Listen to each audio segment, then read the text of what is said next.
Hello everyone, how is it going? Welcome back to ROBOTBOY, and in this set of videos we're going to be taking a look at No Man's Sky versus Star Citizen, a duel between two open universe games. And yes, I said duel and universe in the same sentence, but dual universe is a game for another video. Anyway, before you immediately head to the comments to start saying how, oh, they're completely different games, you can't compare them, well, I'm about to. That's the entire point of the video, so I would advise watching the entire video first before heading to the comments to share your thoughts. So we will move through this video set comparing the production process, current stages of life, objectives, gameplay and tone of each game before concluding with a final summary. The reason I decided to make this video was because I feel that these games come up in the same category as each other quite often in discussion, and I would like to help try and outline the core similarities and differences between them for people unfamiliar with one or both of the games. And even if you are a fan or player of both, I would still love to know if you do have any more ideas about them, and if you can expand on these videos with your opinions in the comments. But for now, let's get right into it. Let the duel commence. Firstly, what are these two games by definition? I think this is important to distinguish first before moving forwards, as it is pretty clear that these games, albeit similar in scale and setting, are pretty different in their overall definition as video games and even what genre they sit in. Let's start off first with No Man's Sky. By official definition, No Man's Sky is an open universe, action, adventure, exploration, survival game. The game world is an entire universe of 16 quintillion planets, give or take a few. Each planet procedurally generated with various fauna and flora, assets as well as buildings, missions and much more, which we'll go into more detail later. There is a variety of threads available for the player to engage in, whether it be story related, survival related or exploration based. There is no one specific way to play or one way that the game wants you to play, but all gameplay options are available to the player at all times. There are 4 game modes to choose from, including normal, survival, permadeath and creative. This is a difficulty setting more than anything else, allowing players to choose how intensely they want to experience the universe. The game is now also online, allowing up to 16 players in a lobby at once.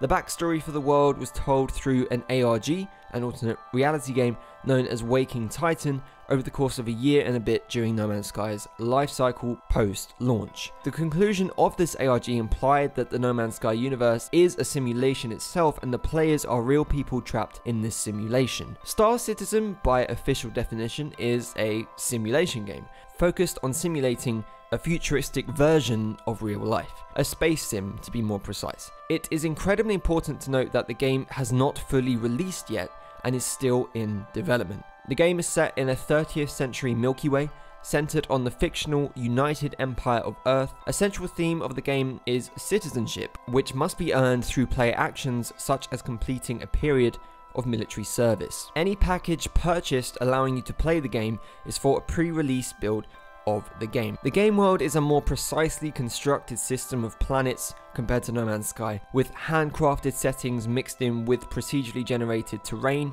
in order to create a more believable, living, multiplayer space simulator. This section of the game is known as Crusader, the open world aspect. There are different variations of the core experiences for Star Citizen though, which offer player versus player matches in Star Marine, space combat in Arena Commander, and a complete narrative driven and animated story mode in Squadron 42.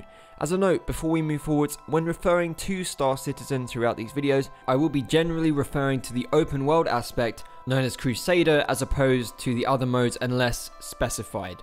So obviously they are both sci-fi games, but where do their familiarities lie? We will go into more depth on the core objectives of each game in this next segment, objectives. So what do I mean by objectives? I'll be referring in this section to what both games and the studios are aiming for from their gameplay experience and how well they are achieving it. Star Citizen aims to combine multiple video game genres, including space travel, trading, flight combat simulation, and first-person shooter in a massively multiplayer online game. In a 2012 interview, Chris Roberts, the lead developer on Star Citizen, emphasized immersion, saying the changes in the technology in the industry will allow me to do a much more immersive experience. It's all about that suspension of disbelief. Players will complete objectives to gain currency used to buy, repair, and upgrade their ships, or to purchase items used in trade. He says it's like a sandbox for everybody, and occasionally you'll sprinkle in little bits of scripted content to give a bit of character, but you're letting a lot of the players generate the intrigue and the drama. In 2013, Chris Roberts went on to describe a non-player, character-driven economy where players could gradually take on a greater role over time as well. Now, a lot of confusion surrounding Star Citizen is to do with this question: what is the main objective of this game? And due to the fact that it is technically still in development, that question has resulted in an evolving answer over the last few years.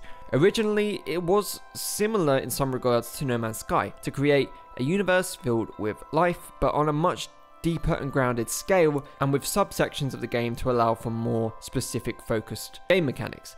But then with the addition of the single player mode, the PvP, and progressively developing mechanics all merging together, the game is continuing to offer more and more. On the other hand, No Man's Sky originally set out to be an exploration game, set in a procedurally generated infinite universe. At launch, some features it said it would include, such as multiplayer and base building for example, were not in the game. However, now the game does have these features, and then some. No Man's Sky has fully customizable character models, 4-player co-op, 16-player lobbies, near unlimited base building, a full 30-hour narrative, something that was not even a part of the original objective of the game, weekly events, side missions, base missions, quests, and much more. In some ways, No Man's Sky is currently exceeding its initial objectives set out by the developers. And this is why it's really hard to define both of these games' objectives. No Man's Sky was released before it was ready, and is now technically exceeding what it was supposed to be at launch, because it is still being updated constantly. Star Citizen is too an ambiguous game that is being continuously added to, but because it hasn't fully released yet, it's hard again to know what to define its objectives as. By the time it launches, its objectives may be completely different to what they were 4 years ago. Maybe not different, but there will be more of them, in the same way No Man's Sky has more objectives now than it did at launch. If it had to be boiled down to a single sentence, Star Citizen's objective is to provide the player with a hyper-realistic universe filled with micro-detailing using revolutionary technology that will allow the player to live out mostly any space fantasy they wish to. Want to be a trader, a fighter, a miner, a transporter, a pirate, an explorer? You can be, and to a much more realistic extent than No Man's Sky allows. The experience is more orchestrated than No Man's Sky, whereas No Man's Sky is broader and more unlimited in scope, yet does lack some depth in a lot of areas. Both No Man's Sky and Star Citizen have had extremely controversial production processes. As mentioned previously, No Man's Sky was not finished at launch. No way around that, it simply was not in a finished state. Missing features, game-breaking bugs, lack of multiplayer, limited variation of fauna and flora, it just wasn't complete.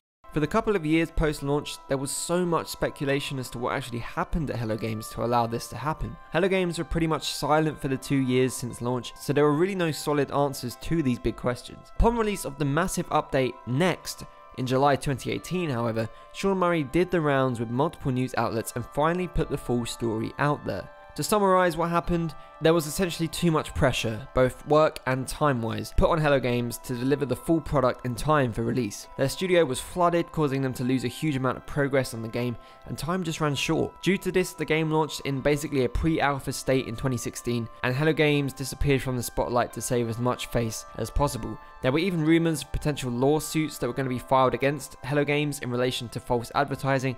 However, this wasn't pursued much further. Hello Games stealthily released 2 small updates in the first year to fill in the gaps, with a major update in summer of 2017 helping really provide a glimpse of a brighter future for No Man's Sky, with No Man's Sky Next in 2018 bringing the game full circle to a fully releasable state. Star Citizen has been in development for years, since 2011 to be exact, and was originally expected to release fully in 2014. The game, being made by an independent studio, has been made using crowdfunding resources and various other private investments. Star Citizen set the record for the most money pledged to a crowdfunding campaign at a whopping $150 million as of May 2017, and this has obviously increased since then as well. Since its first playable release in 2013, players have been able to purchase and play the game in packages, granting different levels of access to the game's features depending on which package is purchased. The aim is to allow the developers to get feedback from the players, essentially testing the game for them,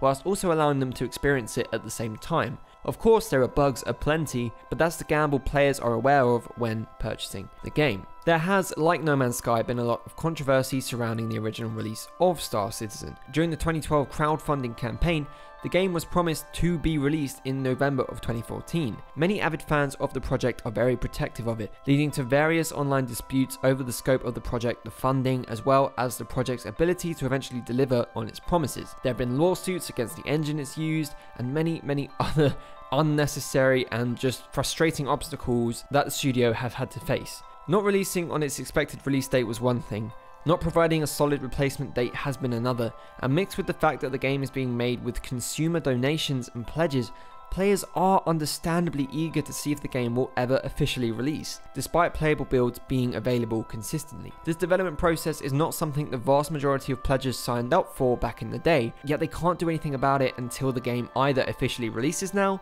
or is just cancelled altogether. So that's it for part 1. Check back next week for part 2, which will cover gameplay, tone, current status of the projects, and a final summary. Thank you for watching, and I do hope you found this video interesting. As always, please give the video a thumbs up if you enjoyed it, and do subscribe to join me on this journey if you haven't done so already. I've got some brand new merch up on Redbubble if you want to purchase any funky retro Robot Boy items, and if you're feeling super generous, please do head over to my Patreon to help support the channel, and the link to that is in the description below. And with that, I'll see you all in the next video.